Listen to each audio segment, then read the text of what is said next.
Hello, welcome to the Roniel and DaRon podcast show. I'm DaRon. And I'm Roniel. And why are your name DaRon again? Why are you DaRon? And I'm Roniel. I'm really trying to figure that out. That's actually I know somebody had to ask you that question. That's a great question. So when we were at Highland, we had a boss who could not, for the life of her, remember our names or keep them straight, right? She would sit there and constantly call everyone she didn't like and was unhappy with Daniel, but also she called you. Yeah, I was just like, wait, I'm not Daniel. And then she would call you Ron. And I'm just like, no, switch that around. We look so similar. It's so easy to see how she could get the two of us confused. I mean, Well, that's coming from somebody that really didn't do their job and didn't actually pay attention to it or know their employees at all or what they did. That's right. She openly bragged about the fact that she didn't look at any of our resumes before coming onto our team. Our team was already created. She didn't look at our resumes, and she didn't know anything about us or what we, experiences, our skills, or anything like that. And she bragged about that even 6 months into being there. Can you say bad management? That is terrible. I do not understand how in the world you can be a manager, and how can you manage people when you don't know, what they have done, anything like that, because you can't select what tasks they're going to work on, which was obvious because she was throwing people on random stuff. When they didn't even know what they were doing. Right. Just because you had a certification doesn't make you qualified to do any particular subject matter or become a subject matter expert at that even. But right. That's what you call horrible management. That really is. Add to that she was a micromanager, and she spent the whole time yelling at really me, and then when I left, Logan and Corey. Yeah. And it came down to me. And you. Yes, that's right. After you fell from grace, because I wasn't there to blame. I decided not to become the teacher's pet anymore. Yes. Yeah. That was hilarious. I mean, can you say metrics? Yeah. Metrics. Every time I see the word metrics, I just start to get mad. She was terrible, absolutely horrible. Truly the definition of what it is to be a bad boss, a bad manager. So I feel bad for anyone who has to work under her. I feel bad for her family, honestly. Hey, yeah, well, I mean, you know how that goes. You know how that is. But there are people that like to work under somebody in that, who's like that. Micromanaging, maybe that works for them, but it doesn't work for us. Right. And, evidently, you see the team is not there anymore. Right. I mean, how do you lose a team within having what was she there 3 to 4 weeks or almost a month, and she lost the team? Yeah. Their whole team. Yeah, it did not. That was fast. Yeah. You have to try. Is that a record? Because that's not. I don't think that's. I think somebody had maybe a shorter time than that. The time that it takes to kill a team. I don't know. That's a record for me. I haven't seen anything worse than that yet. But I'm sure there's some people out there. I'm sure there is.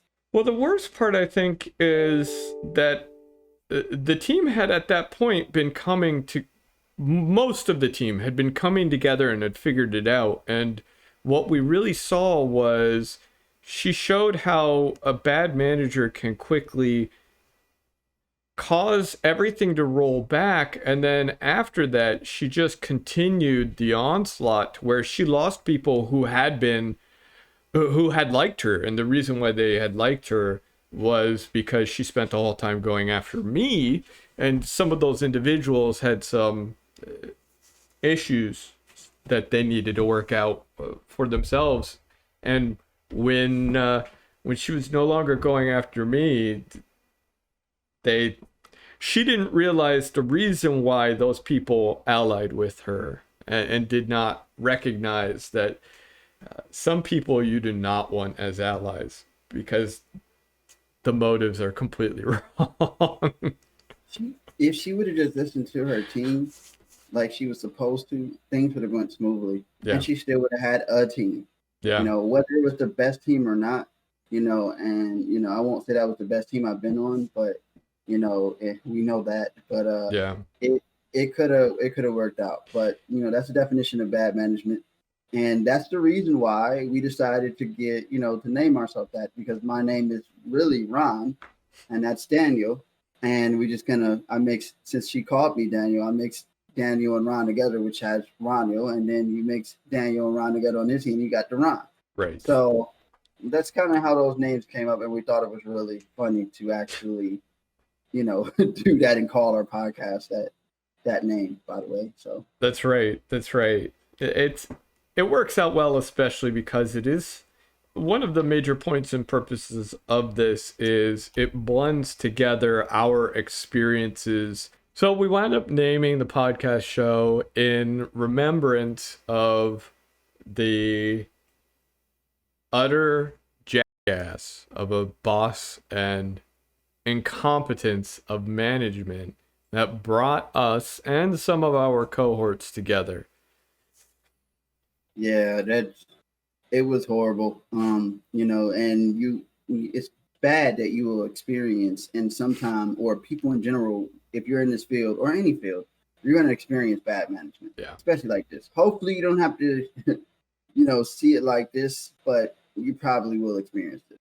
I mean, to give an example of how bad she was in this field alone is, as you know, Dan, when we're on a call with, and she says that Nmap stands for algorithms. Like, what the hell are you talking about?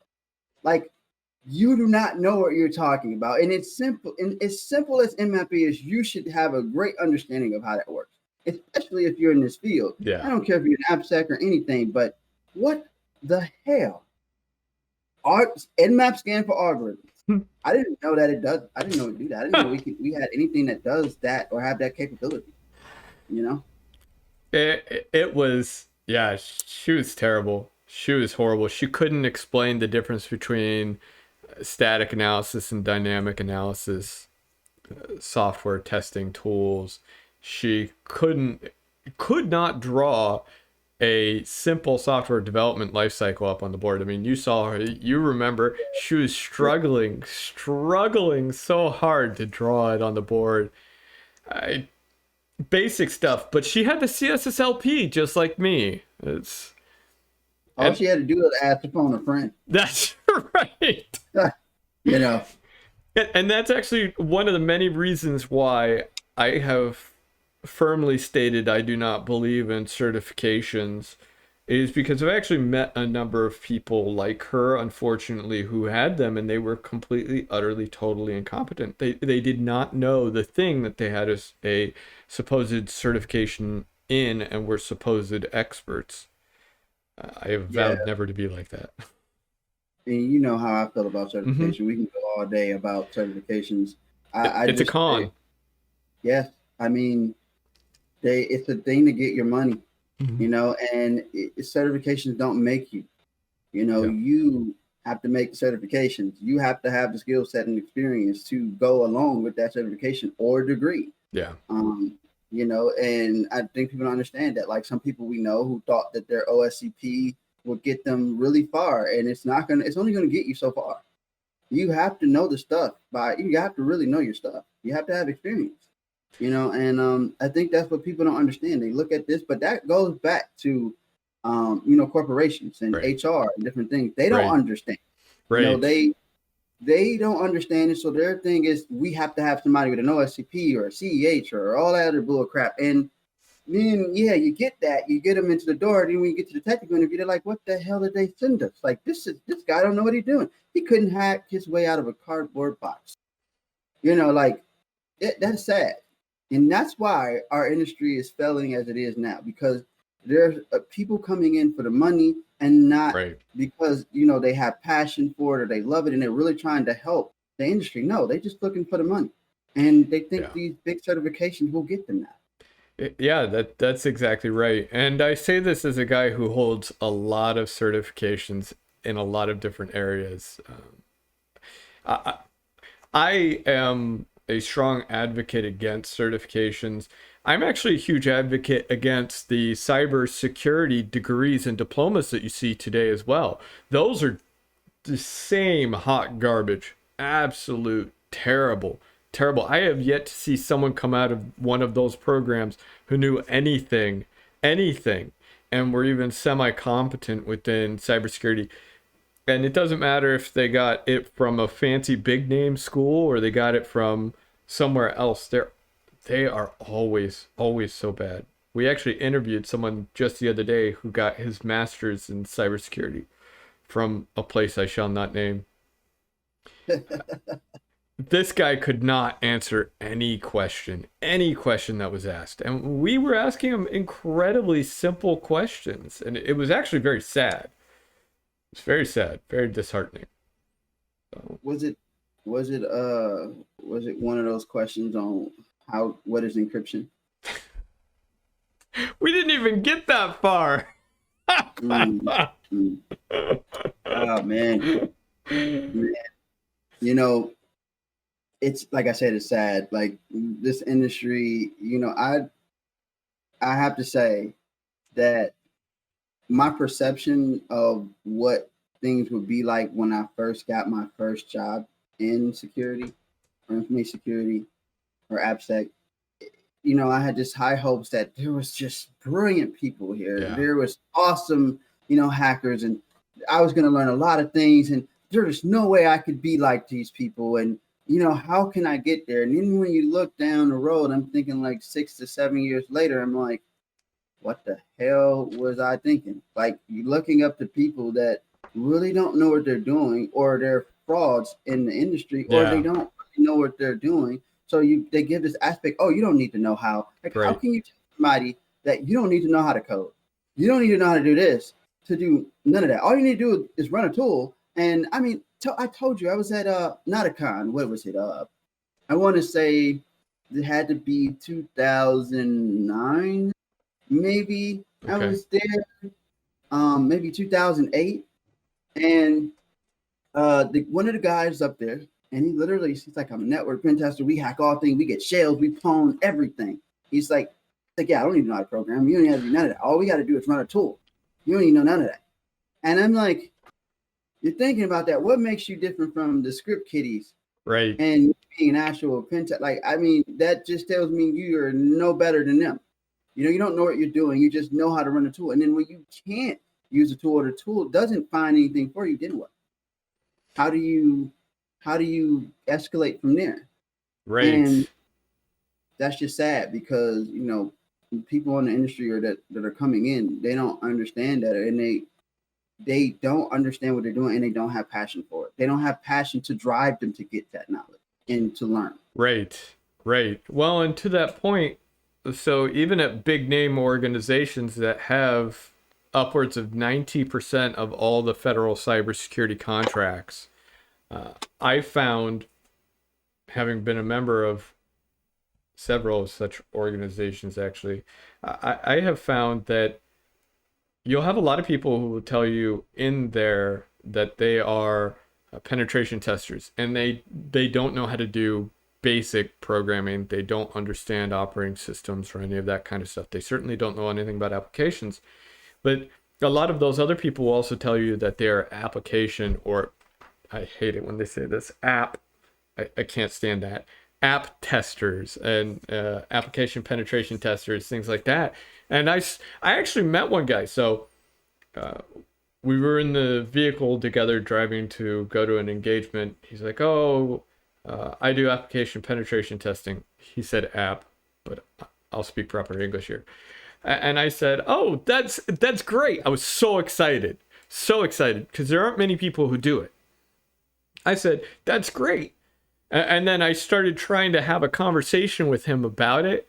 And he's like, oh, no. By that, I really meant that I do websites. I'm like, that's not the same.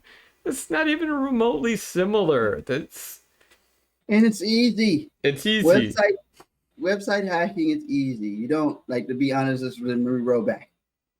You have to understand how to read code and stuff, but you don't have to really be a web developer or website. None of that. You don't even have to know all of these different languages extensively.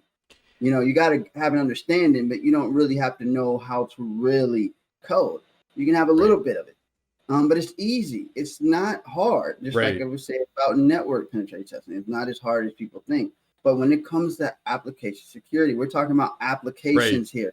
You have to understand the underlying code. You have to understand the low-level languages. You have to understand it thoroughly in order to find those different, and interesting vulnerabilities. So I think people get mixed up what AppSec really is.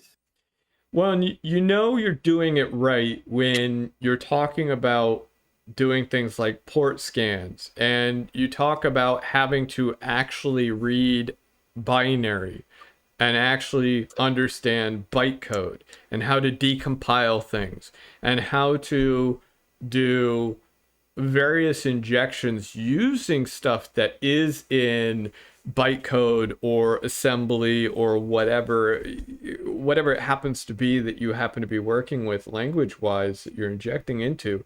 And if all you're ever talking about is stuff like HTML and SQL and things of that nature, and you're talking about like creating .aspx files and ASPs and JSPs, then it's not applications. You don't deal with applications. Don't lie to yourself. Don't lie to everyone around you. What you deal with are scripting languages, and you are a script kiddie who plays with scripting languages. I mean, that's how it really is. Applications are completely, utterly, totally different. It is a lot more complicated.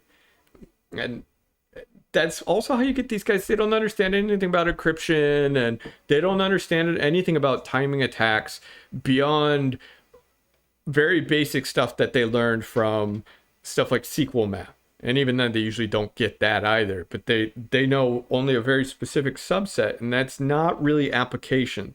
It's like this percentage of the greater application security, application penetration testing, so on and so forth mindset. If you can't read and write arbitrary languages, then you're not an application anything.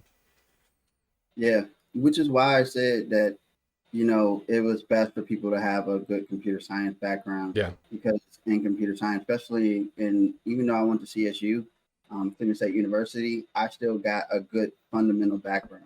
There was some really decent teachers there, and having background in assembly language and learning how to write assembly language is very important. Being able to decompile and get in there and look at these, what's going on in registers, understand these different registers and what they do. And even going from the hardware, understanding how software integrates with hardware and how they work together gives you a really good understanding of how attackers can attack. Or how they will try to attack different, parts of your system. So, I mean, having an underlying understanding of low-level things will make you a better, hacker. But nowadays, like I said, people don't really care, and they try to cheat their way there. I've been there. I tried to cheat my way, but it was the way I learned. Like, for me, I have to visually see it. I have to touch it. I have to be able to do it, or it doesn't work. Yeah, I completely agree. A computer science degree is incredibly important, and that's one of, I think, the real travesties here is there's this perception that you can have something like a master's or a bachelor's in computer security or cybersecurity or whatever you want to call it, and that will teach you all the things that you need to know to be successful in cybersecurity. And it's simply not true. It's not the case, because being able to read and write code is actually the most important thing that you can have. And from there, then you can sit there and get a better understanding of everything else. Now, the beautiful thing about a proper computer science degree is you learn networking, you learn programming, you should learn electronics, the way operating systems work, the way file systems work, and so on and so forth. Again, that's a good program. And what then comes of it is it's easier to shape and mold you into someone who understands application security. But if you have something that is very broad brush, like a cybersecurity degree, there's not much I can do with you from a technical perspective. Sure, you may understand words like SHA 256. You may understand in general, high level, SSL versus TLS. You may understand some of that kind of stuff, and you'll recognize terms maybe like buffer overflow, some of the very high level terms. But what you will lack is the foundation that will make it so that you can actually leverage any of that knowledge in an effective technical manner. So instead, what you do is you're winding up having discussions with technical staff, be they system administrators, network administrators, engineers, whatever you want to call them, and architects or developers. And of course, their management. You can't have that conversation because you don't understand their language and because you don't understand actually how any of this stuff works. And so what you see are these fluff remediation mitigation recommendations that come out of engagements, and they mean nothing. They mean absolutely nothing. And then they can't even explain it to you. Oh, they can't explain it. And go ahead. Please. No, like I said, they can't explain it to you, which is the most important part about these engagements. You're not there just to hack and take over their company, right? Operating system or their environment. You're there to help them figure out how to be or become more secure, right? Or what their holes are, and then you have to recommend, solutions, right? We're not there to pawn them or pwn them. You're not there to own them, And I don't think people understand that. That's exactly right. That's exactly right. And that inability to have those conversations is what usually winds up posing a lot of these people and to give meaningful recommendations. So what winds up happening is the technical staff have no real path forward. And even if they do, in a lot of cases, they're going to fight you on everything. I mean, this. They'll fight you on everything. Yeah.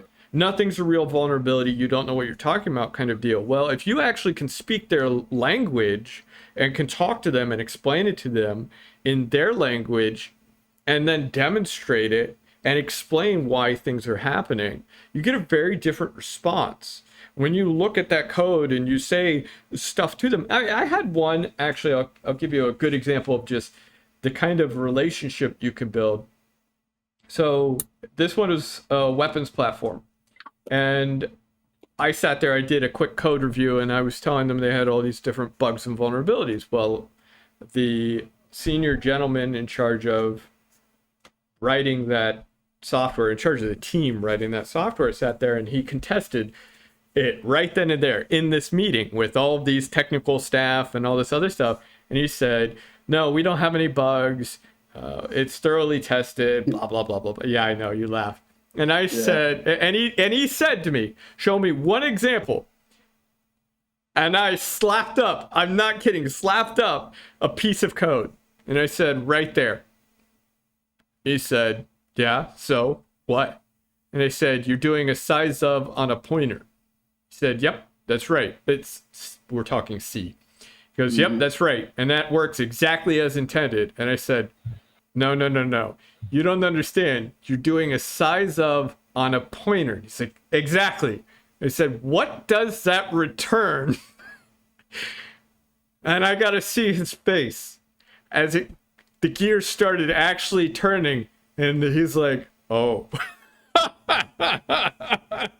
He had a buffer overflow. Why would you be doing a size of on a pointer? Do you not know what pointers do? Right.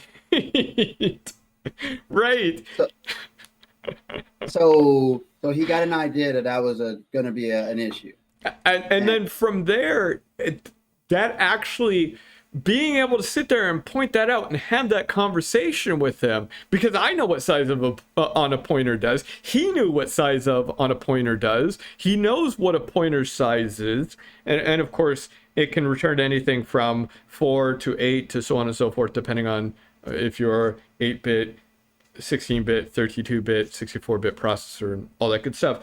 But that just demonstrates to them that you know what the hell you're talking about, because he knew, and he knew at that point that I actually knew what I was talking about, because they see so many people who don't know anything about these languages and they don't understand them. And I can walk through anything. I mean, I have had to work in 26 different programming languages, including a lot of ones that And you will find almost nothing on, and a lot of proprietary stuff. And that's one of the funny things is you have to be able to, if you're in application security, you have to be able to learn languages like that. And if you can't do that, then it's honestly going to be a real struggle for you, because you will have to take it from a black box approach all the time, and everything will always be a mystery to you. You won't understand why things are working the way they do. And that really gets to something that I'd like to see if we can't focus on a little bit. So a few weeks ago, we did a session on insecure deserialization and serialization. It was very high level, and we focused on some aspects that a lot of people really never talk about. And that includes, of course, the ability to abuse it to create arbitrary data. There's another way that you can do the same exact general thing. Actually, there are a lot of different ways. But in this case, I'd like to see if we can't confine and focus on some of the reasons why arbitrary input files, and we'll focus in this case on CSVs, and the damages that those can do, what you've seen, what I've seen, and why people need to be more choosy when they're taking in input of any kind, but especially things like files, and translating them into something else. Well, especially CSVs. I mean, I don't think people take CSV injection seriously, abusing imports and exports. And I've seen that a lot of times when I'm doing an assessment. And, that's one of the things like I like to focus on, because every assessment, I would see that they're importing or downloading a CSV file, but they're not actually validating that data that's coming out of that or being put into that CSV file. And then some of them don't even care. They'll tell you when you don't, well, that's not our problem. That's Microsoft's problem. No, it really is your problem, because that data, like for example, there was an assessment I did where they actually imported that data, but you could download the data too.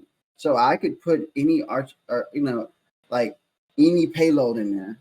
To like an example, if I wanted to do data exportation, put any payload in there, and whatever they dumped out, which was sensitive data, that it was healthcare data, and that would be, patient PHI. So, you have this patient data that they have in this file. So I'm like, okay, cool. I'm going to exportate this data. I'm going to input that into a table that they had on their site. Then I'm going to download that data. It's going to get put into a table. And then when that person open it up, they're not even going to know, because it's not even going to get an alert. They're going to click on one of those tables, and boom, it's going to send me all the data in that file. So I get everybody's social security numbers, healthcare, whatever. I get all your information sent to me that you don't even want to see. And then you blame it on Microsoft, saying it's Microsoft's problem. No, it's your problem, because you didn't validate that data before it was actually imported and when it's being, exported. So it's a lot of things you can do with that. That's right. So what you're really talking about there is protecting the client. And of course, by that, we mean the client application that's presenting that CSV. So what's going on is when Microsoft Office via Excel opens up a CSV, it's going to go through and shape it in memory. And it's going to shape it to fit all the other spreadsheets that it handles, specifically, of course, XLSX, right? So the Excel format. And that's where they wind up getting hosed, because what that means is you as an attacker, you have access. You can sit there and put in functions, for example, which is what you're talking about, or macros. You can create a whole bunch of different data and really abuse the daylights out of it. And everyone says, well, that's not my problem. That is the client's problem. Well, they got the data from your server. Yeah. It's your problem. And they don't understand that. That's right. And the way that you wind up taking care of this in a lot of cases is they need to sanitize the data either coming in or coming out, or possibly both. And if they do that, they don't have these problems and do proper escaping and so on and so forth. But the developers, all they think about is, well, what did you open it in? I opened it in Excel. Well, then it's Excel's problem. It's not Excel's problem. It came from you. Yeah. That's like saying I uploaded a malicious PDF onto your server, and someone opened it up, and it allowed me full access, ping back home and allowed me full access to their system. Well, whose fault is that really? That's your server's fault, because you generated that PDF or you stored that PDF. Either way, it's your fault. You need to be monitoring this stuff. They depend more on the parser than actually depending on doing validation yourselves. The parser don't do validation. They're not even thinking about validating. Yeah. They're doing what their job is. And normally they have one job, to parse that data for you. Right. And it's your job to, sanitize that data before it's imported or exported. Right. So, developers don't think of that, but I don't blame it a lot on developers all the time, because a lot of the time they're pressured into deadlines. Me coming from a developer background myself, as yourself, those deadlines, you don't have time to think about security. And as I thought more about security of the things I was doing, it was like, no, we need this push right now. And I'm like, no, it's not ready to go. It's vulnerable. So that, it's crazy. But then you have sometimes they don't even understand or know that they have those there. They're not thinking about, they're like, oh, nobody's going to do that. And then you have, like we just talked about, you have exploitation of that data. You can do cross-site scripting. I mean, you can do whatever you want. SQL injection, all that stuff, and not the normal SQL injection at that. But you can do all type of things. Well, and to give a few examples, if, for example, an application takes in a CSV file and then parses that CSV file, and however it parses it and then turns it into something, maybe it turns it into a series of SQL queries, maybe it turns it into a series of just operating system commands. You see that actually a lot too, right? Yeah. So they take the CSV and then they pump it in, and that has it issue various commands, things of that nature. So now what you have is you have the potential for, again, insecure deserialization. And it's not necessarily me sending a bunch of bytecode. That's the fancy, silly stuff that is abusing the parser itself, that's making use of flaws within the parser. But what we're talking about isn't flaws within the parser. It's not the parser's fault, because it didn't know that you were going to send that data to a back-end SQL server, or use that to then issue operating system commands, or turn it into objects, C#, Java, whatever, Python objects, and then use those objects. They don't care what you're going to do with it. All they do is parse it and give you back something. It's on you if you don't properly handle that then.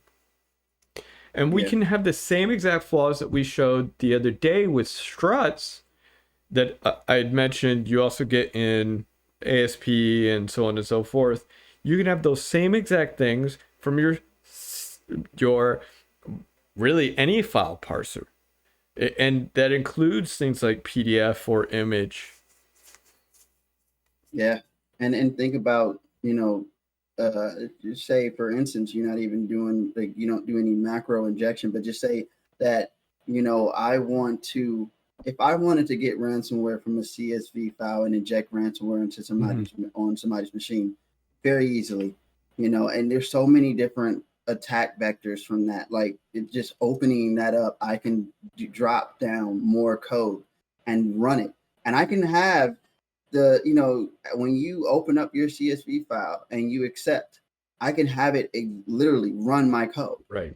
It'll download in the background and run that code. And now that could be a piece of ransomware that encrypts all your files. Like, this is more important than people think. Right. Because there's a lot of things you can do with it that people are not really actually thinking about.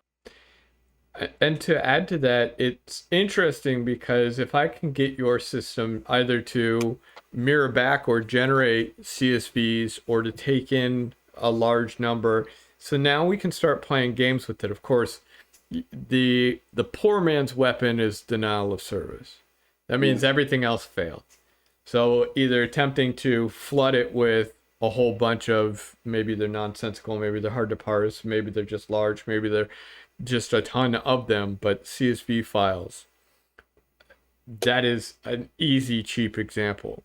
But there are other things that we can do. I can try to see if I can't pollute your memory using CSVs. And this is very common in any of the languages where they have that automated garbage collection. So again, anything like Perl or Python, the high level scripting languages, but or Ruby, Go, so on and so forth, but also things like Java or C Sharp. You still have that garbage collection because I can have things get deallocated and bring them back to life. And that's much easier if I have a lot of objects created.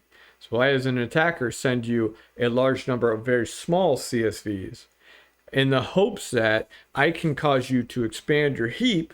And then in the hopes that when you contract or when you free up some of that stuff, I can steal some of the things sitting in memory. I can take some of that previously allocated memory and then just have it reallocated with one of my CSVs that then either I can grab or I can have mirrored back to me, or maybe it sits in the system in some other format. It doesn't matter. And if we're doing parameterized queries, we have the same issue.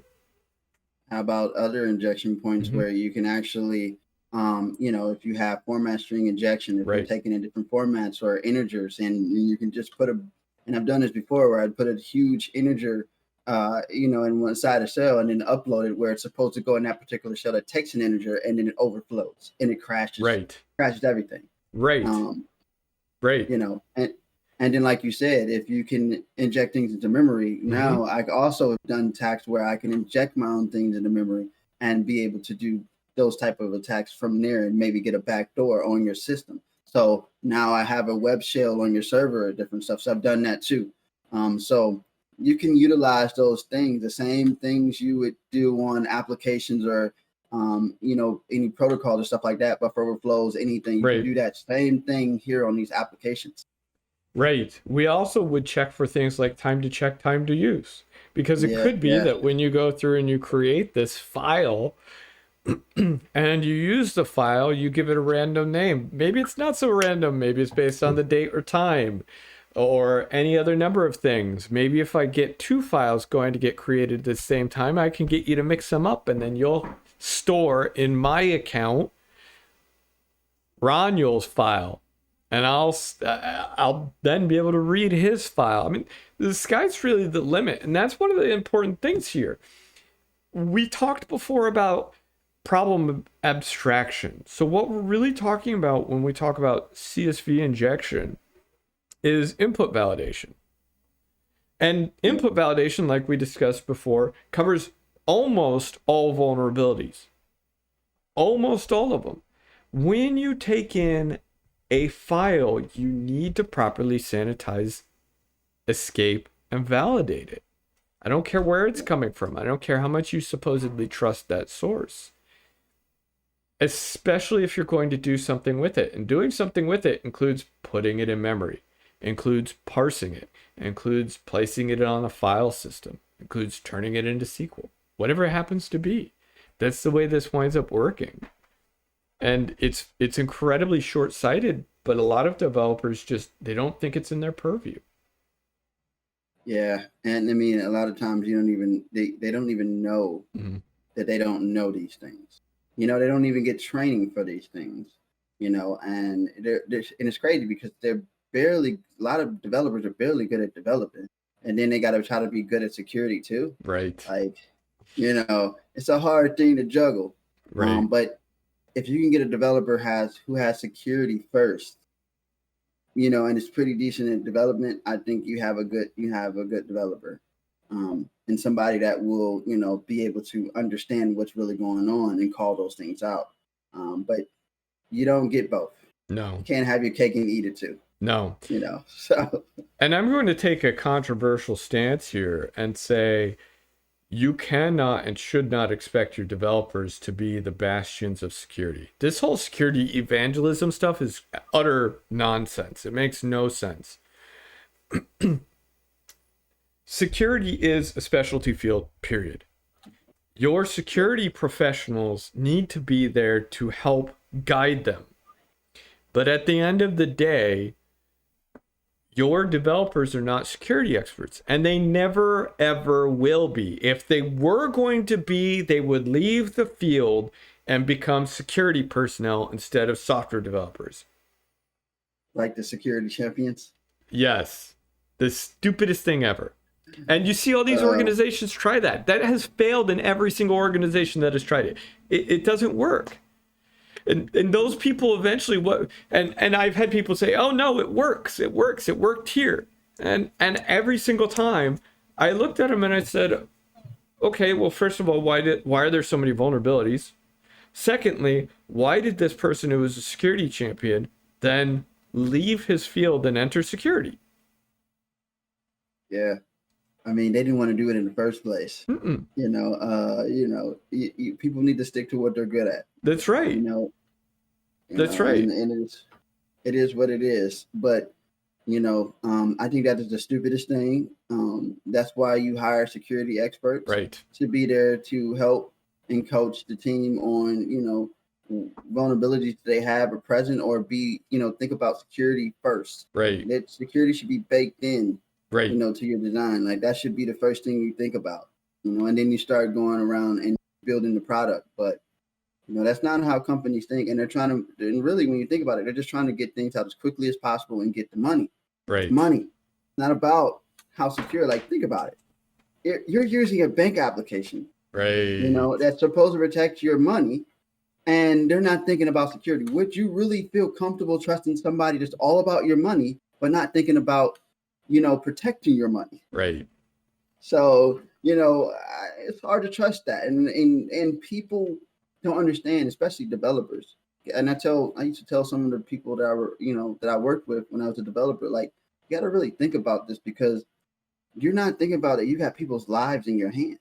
Your code that you're writing for this application is somebody's going to use, and it could be their life in their hands, especially medical devices. You think about the code you're writing. If that fails, if you do one thing wrong and it fails, then what? That's right, somebody's life. Right. So to take those things serious, I think people don't take that serious, that you have people that are using your actual code or your application.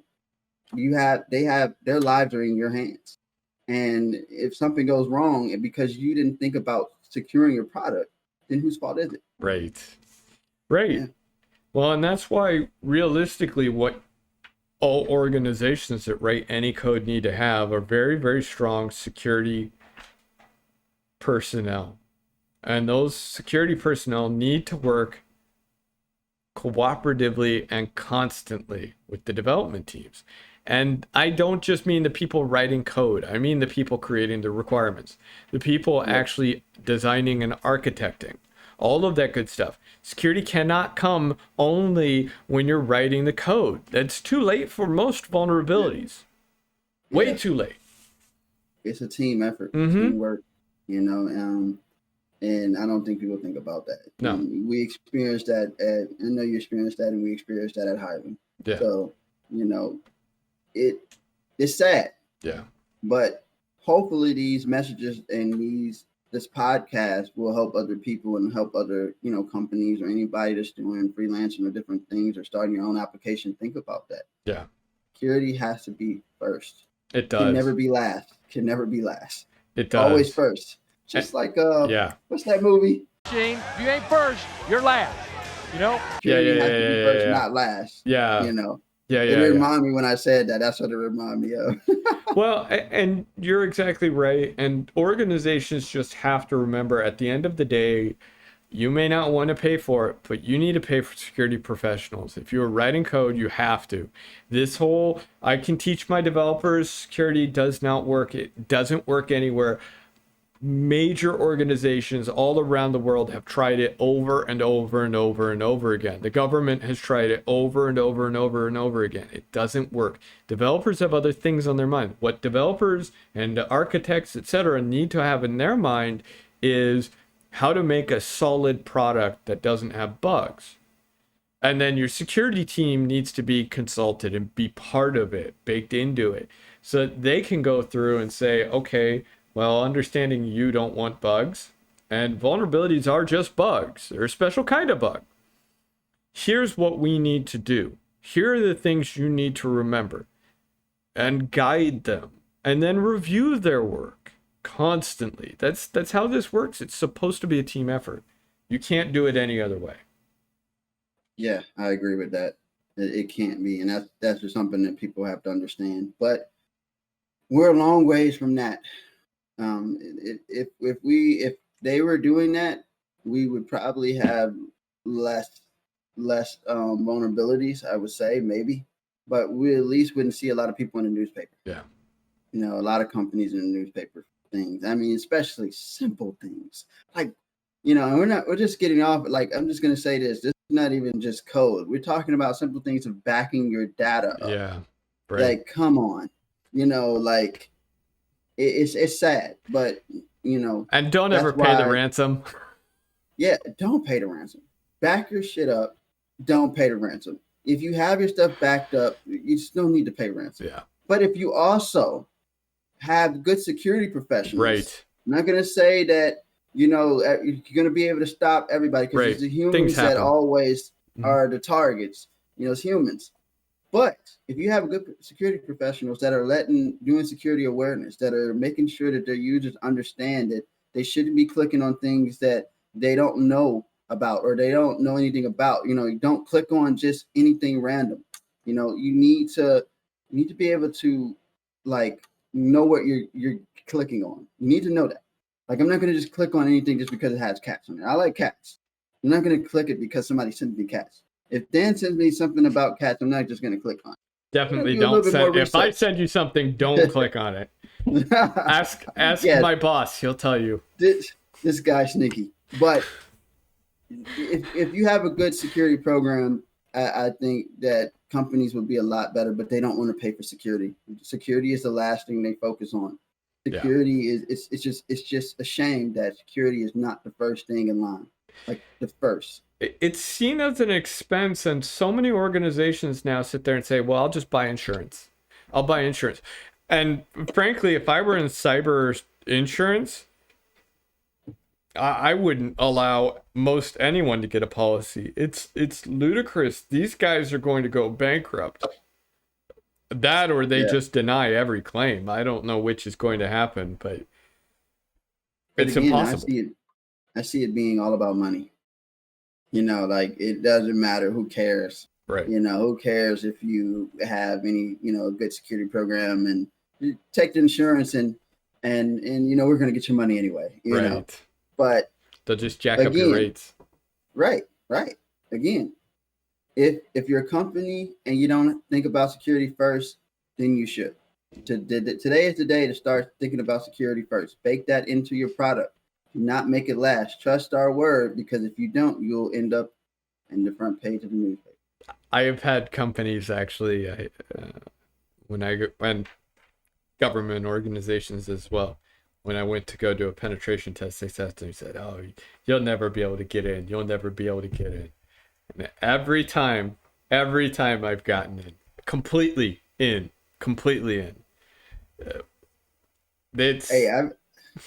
I've had the same thing, unless they limited the scope, you know, and, you know, I would still find things that they were sure that we're going to be okay. There's nothing there. And then you're just like, yeah, there's something here. There's always something here. Nobody's 100% secure. Yeah. You know? But it's all about the person that's testing, you know, the person that's testing is going to make the test.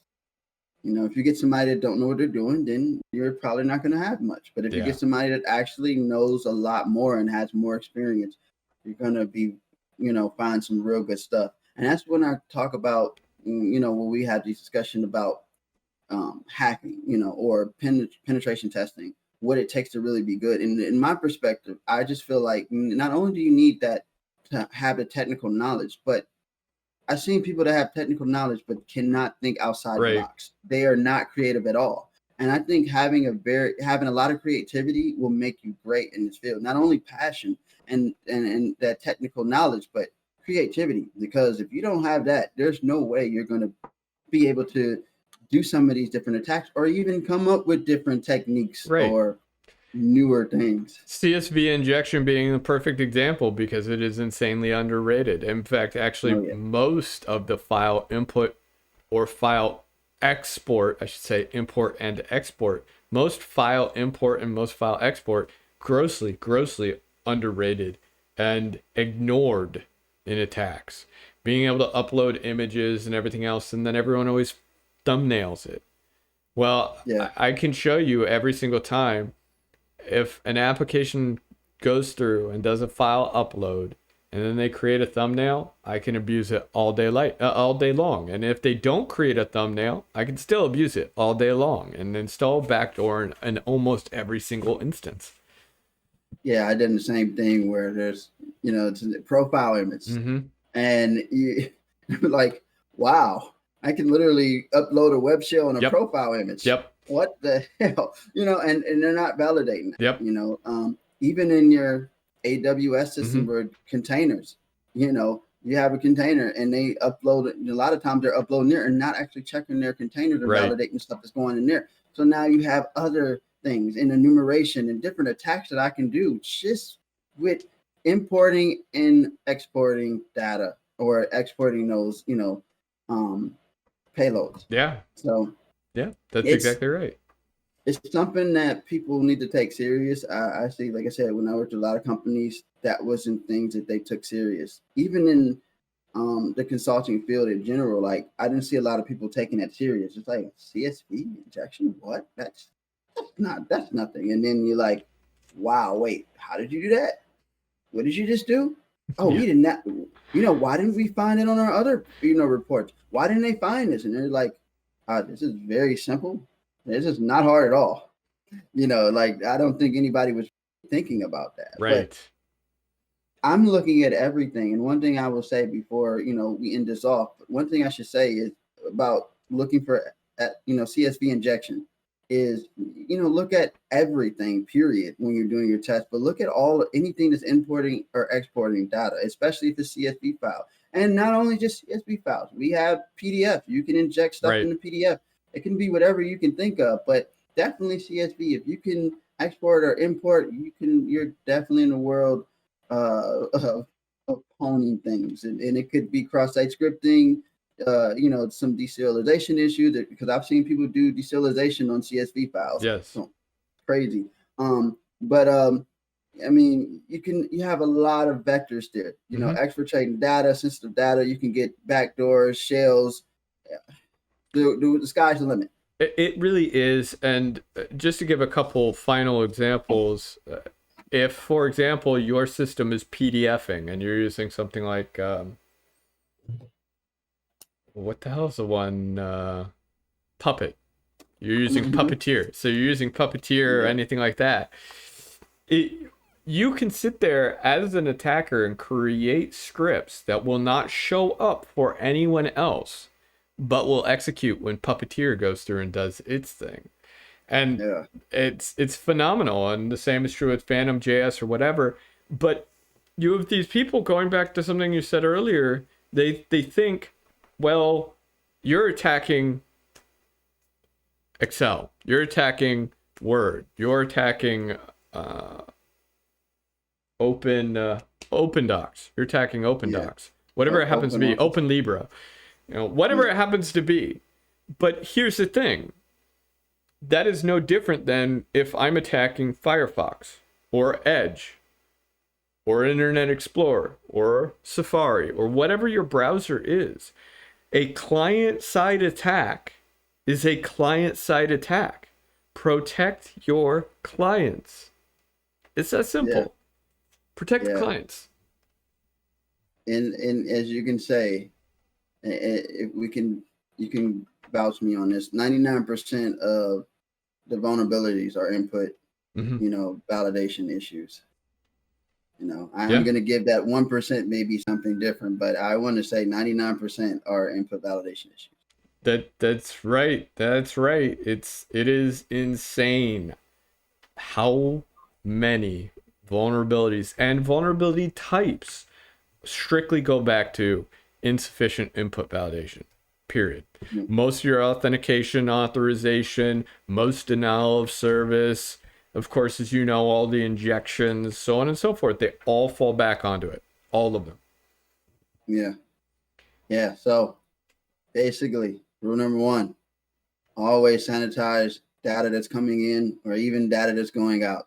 Validate that data before you import it or export. It doesn't matter whether CSV injection, file uploads, any of that. You should be validating this stuff before it gets imported into any of your applications or even exported.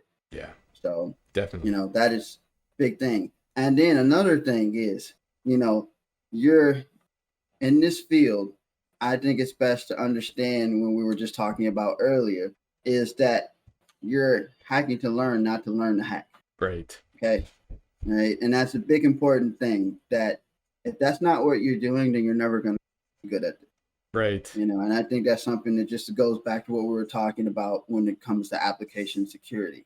I'm not going to say you're not going to come in the best application security tester or whatever they're calling it these days. You're not going to come in always being that. And you don't have to be the best at the moment, even if you're a junior, but you definitely have to really be able to learn and learn quickly. Like you said, you gotta be able to work in any language. You gotta be able to do all of these different things, and it's quick, it's fast paced. Right. Everything is always changing. And AppSec is, as I'm telling everybody, that's where it's at. I mean, software is in everything. Right. Everything IoT, is software, hardware. Right.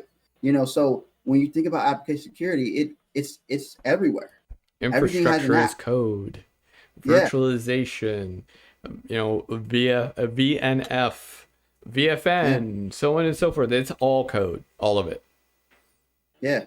So basically, like I said, learn to hack, not hack to learn. I'm Roniel. I'm DaRon. And if you haven't already, please subscribe to our podcast show so you can keep up to date to all our new content that are coming out pretty soon. Anything you haven't seen already, you can go back and view it. Other than that, tune in for the next time. Thank you for watching. Have fun.